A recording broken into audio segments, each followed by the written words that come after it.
ভরতপুরে বস্তাবন্দি মৃতদেহ উদ্ধার, ধার দেওয়া টাকা চাইতে গিয়েই কি খুন। ঘটনাটি মুর্শিদাবাদ জেলার ভরতপুর থানার হামিদপুর গ্রামের। আজ শনিবার সকালে ওই বস্তাবন্দি দেহটি দেখতে পায় স্থানীয় বাসিন্দারা। পরে পুলিশে খবর দেন তারা। ঘটনাস্থলে গিয়ে পুলিশ বস্তাবন্দি দেহটি উদ্ধার করে ভরতপুর থানায় নিয়ে যায়।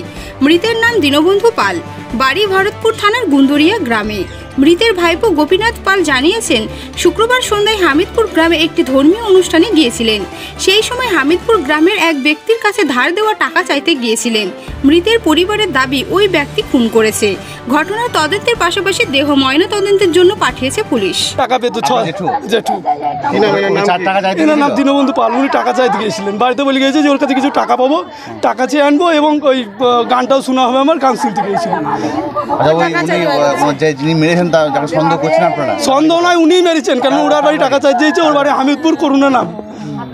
হ্যাঁ, ওর বাড়িতে রক্ত পড়ে আছে বলছি, ওর বাড়িতে রক্ত পাওয়া গেছে। টাকাটা কে পেতেন? ইনি পেতেন। টাকাটা ইনি পেতেন, ৬০০০ টাকা। আমার নাম গোপীনাথ পাল। আমাদের তো যতদূর সম্ভব ও এখন যেভাবে তান্ত্রিক করছি, কে ওই যে একটা করোনা মাঝি, কোথায় বাড়ি তার? হামিদপুর বাড়ি। উনি কোনো মনসার কাছে স্বপন নিয়েছে নাকি রক্ত দেবে নাকি, এইভাবে হয়তো যাই হোক ওই নিরীহ লোকটাকে একজনে নির্জনে পেয়ে ওকে ধরি আটকে দিয়ে ওখানে মার্ডার করে। কি করতে গিয়েছিল আপনার দাদা ওখানে? আমার দাদা গিয়েছিল হামিদপুরি বাগেশ্বরী তলায়, কীর্তন গান হয়েছে, কীর্তন গান শুনতে গিয়েছে।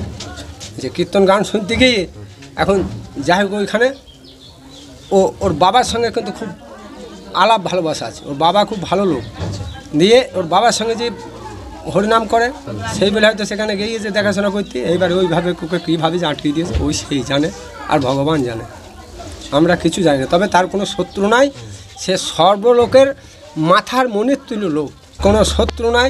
ওখানকার লোকে সবাইকে খুব আদর ভালোবাসে। হ্যাঁ, কিন্তু কাল যে কীভাবে ওই লোকটাকে যে ওইখানে ধরিয়ে মেরে দিল, এটা কল্পনা অতীত, ভগবান সেই জানে, সেই জানে একমাত্র। আমরা চাইছি যে দোষীর উপযুক্ত শাস্তি হোক, যেন এমন আর কারো ভাগ্য যেন এমন না হয়, এরকম দুর্ঘটনার কারণ না ঘটে। আপনার দাদার নাম কি? আমার দাদার নাম দীনবন্ধু পাল। আপনার নাম কি? আমার নাম জগৎপতি পাল। এই ভদ্রলোক কীর্তন গান শুনতে খুব ভালোবাসেন। আশপাশে যেখানে কীর্তন হয় এই ভদ্রলোক সবচেয়ে আগে কীর্তন শুনতে যায়। এগুলো ভক্ত টাইপের লোক, ওই জোর মতো ভক্ত। এই লোকটা গান শুনতে গেছে বাগেশ্বরী তলা কালকে, তো হামিদপুর বাগেশ্বরী তলা। ওইখান থেকে এই যে লোকটা মেরেছে, এই লোকটার সাথে ওনার একটা সম্পর্ক ছিল। ওই কি নাম জানো, করুণা মাঝি।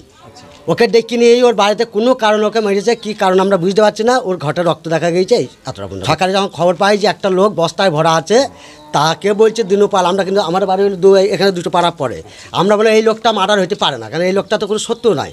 এই লোকটা তো মানুষ উপকার করে। এই মানুষটা লোকের জল দেয়, লোকের ধান বই দেয়, লোকের বিপদে বললে মানে দাঁত দিয়েও কাটা তুলে দেয়। তো এই লোকটা মার্ডার হয়েছে আমরা ভাবতে পারি না। তারপর এদের বাড়ির লোক যখন দেখে আসে যে আমাদের লোকই বটে, তখন আমরা সন্দেহ করি। তখন আমাদের গ্রাম জনগণ গিয়ে ওই লোকটাকে তুলে নিয়ে আসে।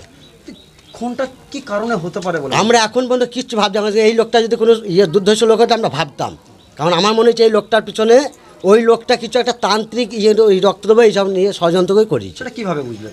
আমরা ওই রক্ত দিলাম যে ঘটে, তারপরে তিলক করেছে। ওর বাড়ির মনসা ঠাকুর আছে, মনসা ঠাকুরকে রক্ত দিয়েছে। তাহলে তান্ত্রিক হয়েছে, স্নান টান করে আবার তিলক ফিলক কেটে বিরাট জয় নিতে হবে, বাটি বসে আছে। তারপর তাকে যখন জিজ্ঞেস করা হয়, ধরা হয়, প্রথমে কবল খায় না, তার স্ত্রীকে ধরা হয়। তারা বলছে হ্যাঁ আমরা মার্ডার করা বটে।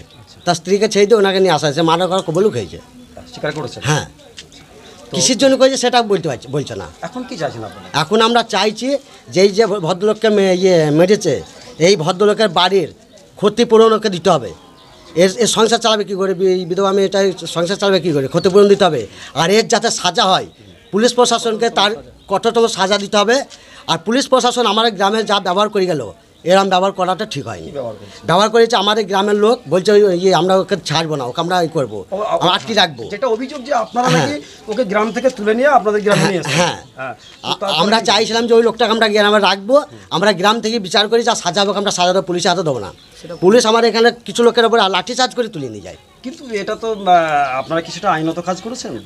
আমরা করি না, কিন্তু কেন করবো না? ওটা একটা ভালো লোককে মেরে তো মানুষের, জনগণ সাধারণ মানুষের আর মাথায় ঠিক থাকবে? এটা এখন বলছি করিনি, কিন্তু তখন তো আমার মাথায় ঠিক থাকবে না। মানে আগের বছর হয়ে অনেক করতেই তো হয়েছে। হ্যাঁ, করেছে। তো এখন তার শারীরিক অবস্থা কেমন? সে ভালো আছে, তার কিচ্ছু হয়নি। সে গাড়িতে তেমনি সময় শুয়ে কথা বলছে, পুলিশের গাড়িতে শুয়ে। কী নাম আপনার? আমার নাম স্বপন মণ্ডল।